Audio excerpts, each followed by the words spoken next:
Alors, j'ai une bonne nouvelle. Vous pouvez retrouver toutes les informations utiles concernant les sakés sparkling dégustés durant cet événement sur cette page internet. De plus, à partir d'aujourd'hui, il est dorénavant possible d'acheter les sakés directement à partir de cette page. Je vous laisserai donc le loisir de découvrir davantage à propos de l'association Awasake et à propos des sakés sparkling directement donc sur ce site internet. Alors, il est temps maintenant d'ouvrir notre séance de questions-réponses. Alors, nous avons une question ici de la part de Adrien qui nous pose une question sur donc, la production. Procède-t-on à des assemblages de vendanges avec une année de base pour créer un saké sparkling égal tous les ans, comme les BSA en Champagne? Et existe-t-il un type d'élevage sur lit? Qu'appelle-t-on et comment est produit un sparkling saké rosé? Donc, ce sont trois questions ici. Je vais demander à Philippe Jamès de nous éclairer sur ces points. Avec plaisir. Merci. Effectivement, là où une erreur, ou en tout cas une confusion peut être faite, c'est de comparer le saké pétillant à la méthode champenoise et au champagne en lui-même. Il est vrai qu'on peut communiquer sur la méthode champenoise et la mettre en avant, mais c'est pas tout à fait ça en fait. Déjà, effectivement, on part d'une année de base que l'on va soit arrêter aux trois quarts de sa fermentation et ensuite embouteiller avec ce qu'on appelle un restant de levure vivante et de sucre saccharose naturelle. On va embouteiller après filtration légère pour qu'elle termine sa fermentation en bouteille afin de créer ce fameux CO2 emprisonné. Ça, c'est la première méthode. La seconde, c'est de terminer un saké au cours de sa première fermentation, de l'affiner, pourquoi pas de le laisser vieillir, pourquoi pas ensuite de l'assembler, mais ça répond au deuxième point. L'assemblage n'est pas encore quelque chose qui est pratiqué au Japon dans les brasseries, probablement quelque chose qui pourra voir le jour prochainement pour augmenter certains niveaux de complexité, probablement assembler les riz, probablement faire varier les taux de polissage, probablement travailler les eaux avec des méthodes de dynamisation, de filtration spécifique ou d'origine particulière. Mais l'assemblage n'est pas le sujet. On est dans une continuité traditionnelle culturelle de la fabrication du saké pour une prise de mousse en bouteille. Donc, voilà, c'est un peu différent de la méthode champenoise, mais néanmoins, la notion de lie et de vie interne, en tout cas d'échange levurien et d'autolyse existe. Mais elle n'est pas encore tout à fait poussée à son paroxysme de potentiel. C'est-à-dire qu'on constate que les brasseurs sont plutôt craintifs, en fait, de l'évolution en bouteille. On ne mesure pas encore ce que le gaz carbonique est capable de fournir en termes de protection. Ça, ce sont des expériences à conduire dans les mois et les années à venir. Mais il est vrai que les schémas de vieillissement 1 an, 2 ans, comme la réglementation champenoise, existent encore très peu. Certains ont pris la décision de faire des expériences et nous amènent des premiers résultats extrêmement positifs quant à la capacité de mesurer la résistance de cette matière extrêmement énergétique à l'intérieur d'une bouteille enfermée par le gaz carbonique. Donc, à un moment donné, je pense que les chemins vont se dissocier et on va pouvoir désolidariser le saké tranquille du saké sparkling, parce que le saké sparkling a des codes et va réagir à des codes différents que le gaz carbonique, notamment, va diriger et orienter. Donc, on est encore dans une forme de gémellité entre le saké tranquille et le saké sparkling. Donc, les prises de risque sont encore très timorées. C'est-à-dire qu'on va pas on pasteurise très rapidement dès que la prise de mousse est effectuée, par peur des effets un peu lactiques, lactés, de protéines néfastes qui vont amener des caractères mercaptants, etc. Mais À partir du moment où le produit a une essence exemplaire et des produits de grandes origines avec des taux de résistance énergétique parfaits, moi je crois qu'on peut, et c'est là où Sparkling Saké va créer sa voix, sa notoriété, sa réputation et sa légitimité à transcrire la pureté. Je pense qu'on va aller dans une direction, effectivement, peut-être proche de l'assemblage, où on va pouvoir jouer avec certains curseurs, mais on est juste au début d'une aventure où que peut-être, et avec tout le respect que je porte à la culture et la tradition japonaise, que les Japonais sous-estiment aujourd'hui, par respect et peut-être par crainte aussi. Mais on peut pousser des curseurs, le vieillissement, avant, après dégorgement, retarder la pasteurisation, modifier peut-être le système de pasteurisation et évaluer le potentiel de chacun de ces éléments à réagir au gaz carbonique. Donc la voie est ouverte et je suis ravi de collaborer notamment avec l'association pour essayer de lever certains voiles. Merci, en espérant avoir répondu à la question. Merci Philippe. Concernant le troisième point, qu'appelle-t-on et comment est produit un sparkling saké rosé? Avec des levures colorantes. D'accord, très bien.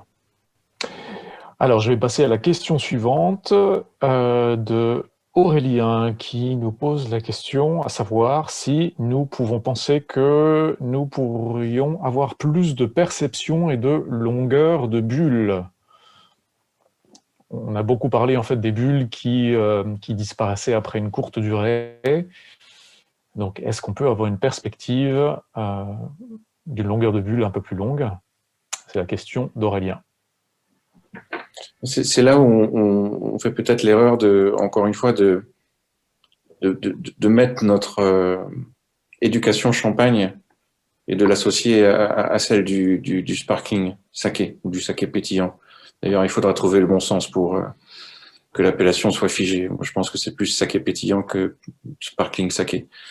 On n'a pas, je crois, on n'a pas besoin de beaucoup de pression les énergies sont pas les mêmes. En Champagne, on travaille sur un sel-sucre acide amer très particulier qui est minéralisé par le sel extrêmement fin et le calcaire. Au Japon, les curseurs sont plus posés sur l'amidon, le saccharose, la minéralisation extrêmement forte de l'eau et une acidité qu'on va obtenir grâce à une levure, pas forcément grâce à un terroir. Donc tous ces éléments ne peuvent pas être portés de la même manière par l'effervescence. Moi, j'ai plus à penser qu'on pourrait d'ailleurs rester aux alentours de 3,5 et que cette effervescence puisse s'intégrer dans un écrin naturel extrêmement confortable plutôt que de dominer cet écrin. Et le saké, le saké dans sa composition et sa structure a un pouvoir enveloppant. Déjà, lorsqu'il est jeune, très intéressant. En Champagne, il faut aller chercher du vieillissement pour avoir de la texture, du gras naturel. Là, on peut avoir très rapidement du gras. Et en Champagne, ce qu'on recherche, c'est que l'effervescence soit sous-jacente à la texture, donc à l'intérieur de celle-ci, plutôt que prédominante à la densité. Donc, avec le saké, on a la possibilité d'avoir une intégration extrêmement rapide. Et comme le lift supplémentaire de la deuxième fermentation permet de mettre en exergue la minéralisation, la qualité de la matière première, et comme ce lift est déjà important, on le visualise très bien, je pense que rajouter un dynamisme supplémentaire encore une fois, on dit que les eaux sont dures ou douces, mais souvent dans les sparkling, on a une explosionnalité d'expression de l'eau qui est vigoureuse, vivifiante, parfois très agressive. Donc il faut s'éduquer à cela, il faut la prendre en considération, et je pense qu'il faut la laisser s'exprimer seule avec son autorité, avec juste un soutien bullé, un soutien de gaz carbonique, pour trancher un peu, pour évidemment faire cette ascension émotionnelle qu'on aime beaucoup et ce supplément d'âme, mais je pense pas qu'il faille la forcer plus que ça. Très bien, merci Philippe Jamès pour cette réponse. Monsieur Troussard a dû nous quitter, mais il souhaite saluer tous les participants. Merci à lui pour sa participation. Nous avons encore quelques questions en rafale. On parle du vieillissement, en fait, en bouteille. Est-ce que le saké pétillant se bonifie? C'est tout l'enjeu. Nous sommes à un moment où les expérimentations sont en cours. Comme je le disais tout à l'heure, nous sommes plus aujourd'hui encore en phase de retenue par rapport à la prise de risque sur cette étape de vieillissement. À titre personnel, j'y crois beaucoup. Lorsqu'on réunit les fondamentaux qui permettent de vieillir en lit sous pression sont réunis, on peut espérer avoir des durées de vieillissement extrêmement intéressantes. Alors, j'ai eu écho que certaines brasseries commençaient à le faire et que les résultats étaient relativement favorables, mais il faut se prémunir en amont de tout défaut et de toute dérive. Mais je pense que c'est une direction qu'il faudra prendre. Aller plus loin. D'accord. Très bien, merci. On en a parlé déjà un petit peu tout à l'heure, mais on a une question d'un des participants concernant les cépages de riz pour le saké. Est-ce qu'il existe différents cépages de riz pour le saké? Oui, il y a, effectivement. En fait, chaque préfecture a sa propre nomenclature de riz. Ici, en l'occurrence, l'association Awasake demande à ce que les riz locaux soient utilisés dans la production des pétillants. Mais après, chaque brasserie ne possède pas forcément ces rizières et va aller acheter à Yogo ou dans d'autres préfectures les riz qui lui semblent adaptés à son environnement et à son eau. Et donc, effectivement, oui, il y a plusieurs cépages avec chacun leurs caractéristiques organoleptiques. Hein. Donc, plus sucré, plus fruité, plus amer, plus acide. Ensuite, ils sont soumis au polissage. Donc, on essaye d'aller chercher, d'extraire ou de préserver certaines matières. Il y a une grande variabilité en termes d'encépagement et de possibilités. D'accord. Merci Philippe. Nous avons une question de Fernand Pérou.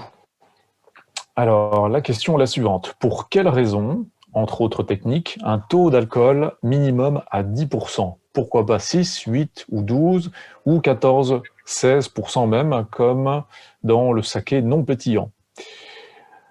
Si trop bas, trop de sucre résiduel. Si trop d'alcool, pas assez de sucre pour fermenter. Merci d'avance pour votre réponse. Il y a la gestion de l'alcool est assez difficile à maîtriser pour le saké pétillant puisqu'on fait une seconde fermentation. Donc, il faut vraiment gérer, faut bien gérer comment dirais-je, le moromi, l'arrêter au bon moment,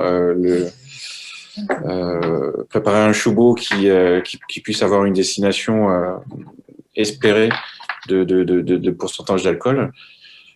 C'est pas une raison de sucre ou comment dirais-je, de sucre résiduel ou pas suffisamment de levure. C'est que je pense pas que la pétillance, c'est ce qui a été défini par l'association, la pétillance puisse être associée à la puissance. On l'associe à l'intensité, mais l'intensité, c'est une valeur de finesse. La puissance, c'est une valeur de force, et c'est plutôt antinomique. Après, pourquoi pas 8, 6, 4 et pourquoi pas 0? Parce que ça peut être aussi un objectif de créer ça peut être un challenge aussi, mais là, il faudra vraiment des études en laboratoire, etc. Mais je pense pas qu'il y a encore je pense pas que le fil soit trouvé aujourd'hui. Je sais pas si 12 c'est vraiment adapté pour cette finesse, cette fragilité, ce paradoxe de fragilité et dureté. Possible que 10 ce soit mieux, possible que 11 ce soit encore mieux, possible que 8 aussi. En tout cas, aujourd'hui, encore une fois, nous sommes en phase d'exploration, de compréhension, de capacité à chercher les limites, de pouvoir ensuite mettre tout ça sur comment dirais-je, sur papier, synthétiser et trouver, et c'est ce que l'association souhaite faire, c'est vraiment trouver un chemin commun adapté à cette singularité qui est le saké à travers son effervescence. Donc on peut faire un saké à 15, 16, 20 degrés. Il suffit d'adapter le moule d'amorçage. Mais comme le modèle champenois a été la source d'inspiration, je pense que ce code lié au degré a été pris comme point de départ. Très bien, merci Philippe. Monsieur Nagai, nous avons une question pour vous. On parle, de la part d'Adrien, on parle beaucoup de pureté à propos de ce produit. Est-il osé ou trop osé de l'imaginer en mixologie, c'est-à-dire en bar, donc en cocktail peut-être, ou en mélange? はい、日本でももうそういう事例もありますし、僕は泡酒を知ってもらうために、非常に有効な手段だと思ってます。Alors, il existe effectivement des exemples où ce produit est utilisé en mixologie et Monsieur Nagai pense que c'est un moyen en fait très efficace de faire connaître ce produit. Merci, Monsieur Nagai. Peut-être Monsieur Nagai a des exemples concrets à nous donner en mixologie? 今の、いくつかの例、日本の例ですけど、元、ミシュランのですね、レストランの、入江シェフっていう方なんですけど、その方のレストランで、フルーツと、フレッシュなフルーツと、桃のフルーツと、こう、ミックスをして、ブレンディットして、非常にこうフレッシュ感を出しながら、あと、泡酒のそのきめ細かさの日本酒の味わいを消さない、生かしたフレッシュのフルーツが事例で挙げられます。はい。ありがとうございます。Donc, un exemple concret serait par exemple un exemple qui est utilisé par un chef dans un restaurant connu du guide Michelin au Japon, qui utilise donc le saké pétillant avec des fruits frais. Donc, il va mélanger vraiment avec des fruits frais, par exemple la pêche. Et le but, en fait, est vraiment de garder la finesse du saké pétillant. Donc, c'est pour cela que effectivement les fruits frais sont les plus adéquats. Merci, Monsieur Nagai. Alors, on a d'autres questions. Alors, je vais prendre la question de Laura. Dans la plupart des présentations, on a peu entendu d'informations sur les producteurs, leur philosophie, leur façon de travailler et les caractéristiques de leur région. Ne pensez-vous pas qu'il faudrait un peu plus insister sur la présentation des Kura et Toji pour faciliter le développement sur le marché français? Alors, Philippe, est-ce que vous souhaitez répondre à cette question? Oui, je veux bien. Oui. C'est pertinent comme question, mais je répondrais qu'aujourd'hui, on est dans une forme de complexité pour parler des Kura et bon, le style environnemental, il est traduit à travers la dégustation et ce que nous proposent les sakés. Donc, à travers les mots qui vous sont délivrés, je pense que l'environnement est qualifié. Maintenant, pourquoi est-ce qu'on ne parle pas des Kura et des Toji pour le saké pétillant? C'est parce que on est on a besoin de trouver une direction que j'expliquais tout à l'heure.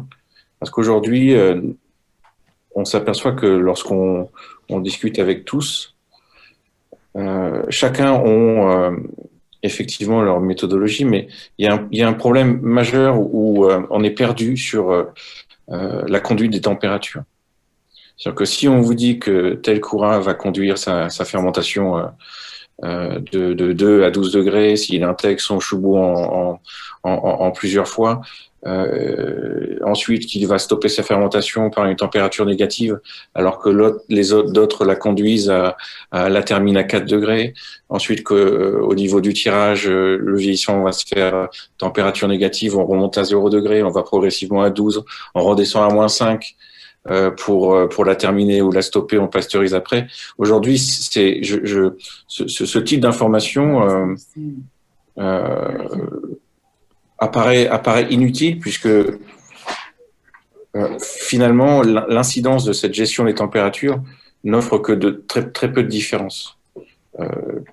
Mieux vaut attendre un fil conducteur pour dire un jour, ben, voilà, aujourd'hui, on a trouvé une moyenne, une échelle sur laquelle on peut poser les températures et uniformiser la gestion de celles-ci.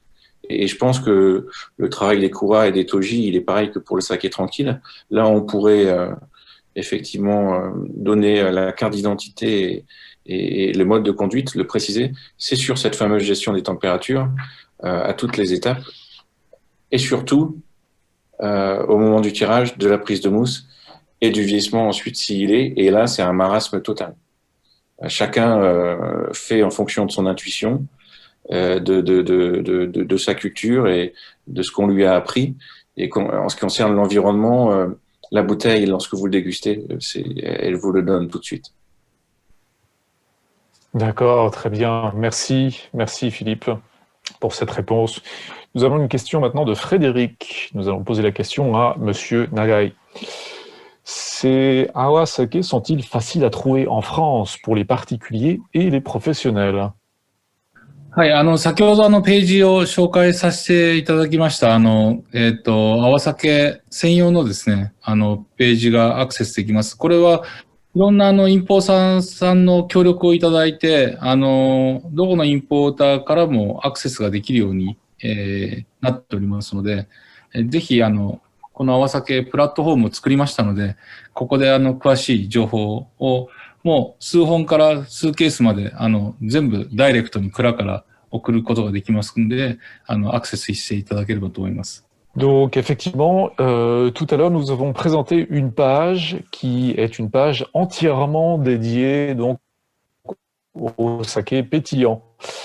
Cette page a été réalisée donc avec en partenariat avec plusieurs porteurs. Donc, vous contactez que via cette plateforme. Sachez que vous pouvez commander quelques bouteilles et même quelques caisses. Voilà, il n'y a pas de limitation en termes de quantité. Merci, Monsieur Nagai. Merci. Alors, y a-t-il d'autres questions? Je vais revenir un petit peu en arrière. J'ai une question de Daniel. Donc, la question de Daniel est la suivante. Ne serait-il pas dommage de tendre à l'assemblage, car les sakés tranquilles, gustativement et culturellement, semblent refuge pour les consommateurs, selon leur goût et selon les qualités de riz différents. Ceci est peut-être moins le cas pour les sparkling. Je pense que si on se projette un peu, bon, déjà, le saké pétillant va se dissocier du saké tranquille. J'en suis convaincu, puisqu'on va l'amener là où il doit aller. Et je crois même aussi qu'à l'intérieur de cette famille saké pétillant, on va pouvoir dissocier deux sous-familles. Une famille de saké pétillant où l'identité du moromi et la manière dont il a été construit et nourri va être amenée à son ultime et finale direction, sans interventions de greffage dans sa trajectoire. Et ensuite, là où on pourra peut-être faire naître une deuxième famille, ce sera celle qui sera la plus proche de la méthode champenoise, où effectivement on conduira tous les sakés en fin de première fermentation, on leur opérera un vieillissement ou pas, on se octroiera le droit ou pas de créer des assemblages pour former des équilibres, se projeter à moyen et long terme, et ensuite créer une liqueur de tirage, donc un moromi spécifique qui va emmener cet assemblage au bout de ce que l'on souhaite et ce qu'on espère créer en associant différents sakés tranquilles, pas forcément d'une seule année aussi, mais comme en Champagne, avec une profondeur de réserve. Donc je pense que c'est la direction à prendre et qui peut être prise à l'avenir, c'est de créer vraiment deux familles. La famille d'Amoromi qui se termine avec sa deuxième fermentation en bouteille, qui sera la représentativité d'une année, sans modification particulière, la notion d'un millésime et d'un cru, par exemple, et cet assemblage version brute sans année, qui créera un style, une philosophie maison humaine, et qui pourra avoir aussi d'autres destinations, peut-être un peu plus gastronomiques et un peu plus apéritives pour l'autre. Merci Philippe pour votre réponse. Je vais demander maintenant à Monsieur Nagai la question suivante. Existe-t-il une législation pour le taux de sucre tel que dans les vins effervescents? 残糖度に関してはないですね。はい。ただ、最初のですね、まずその瓶詰め、テラージュの時の酵母と諸糖を足すっていうことはまずできない。もう次の、ドサージュですね。ドサージュもできないっていう、やってないということが、もうシャンパーニュと一番の大きな違いになります。Merci, Monsieur Nagai. Donc, la réponse est il n'existe pas de législation pour le taux de sucre.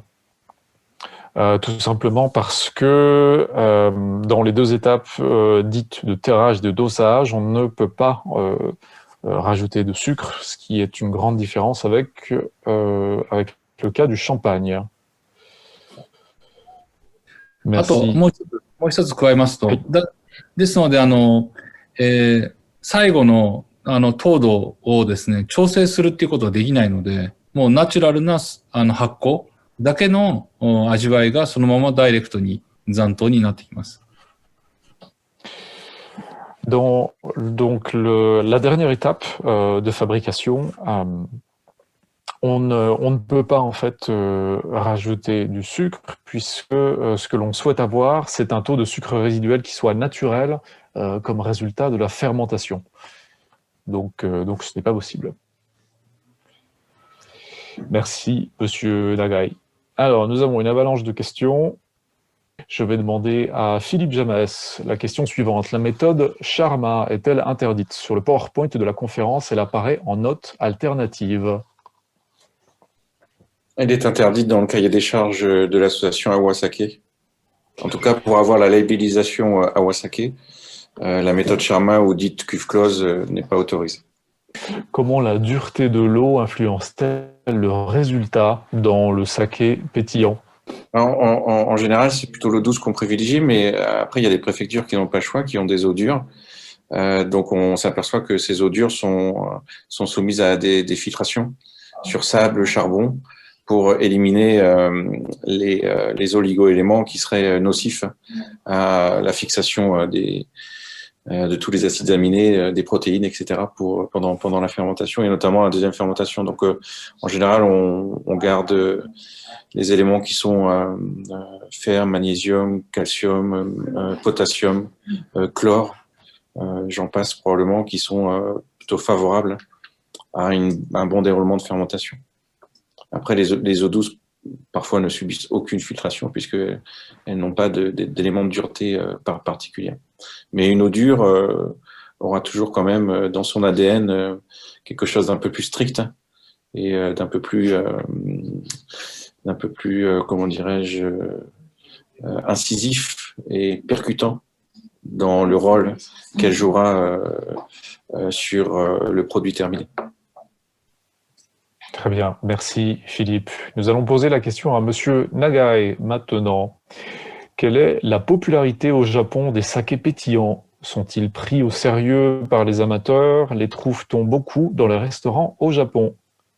はい、今、4年、設立して丸4年が経ちましたが、今年間で10万本の出荷をすることになりまして、日本酒業界では本当に泡酒というのを今話題になっております。でも、日本酒業界から一歩出るとですね、まだまだ知られてない。ワイン業界ではまだ知られてないので、これから我々のチャンス、狙うところっていうのは、そのワインの世界にきちっとこう伝えていくっていうことは大事かなと思っています。Merci, Monsieur Nagai. Donc, selon un rapport basé sur les 4 dernières années, on arrive à 100 000 bouteilles par an. On essaye de faire en sorte que l'on parle davantage du saké sparkling pétillant. Et on essaye de le faire en passant par le monde du vin. C'est comme ça qu'on essaye de rendre donc ce saké de plus en plus populaire au Japon. Les trouve-t-on beaucoup dans les restaurants au Japon? Qu'en est-il de cette question, Monsieur Nagai? レストランではまだですね、あまり見られているケースが少ないんですが、本当に今、その日本のそのプレゼントとかパーティー市場ですね、で、家で飲まれるプレゼントとか家で飲まれることにすごく今、使われているケースが多いです。Merci, Monsieur Nagai. Donc, ils font leur apparition dans les restaurants, mais ça reste quand même assez marginal.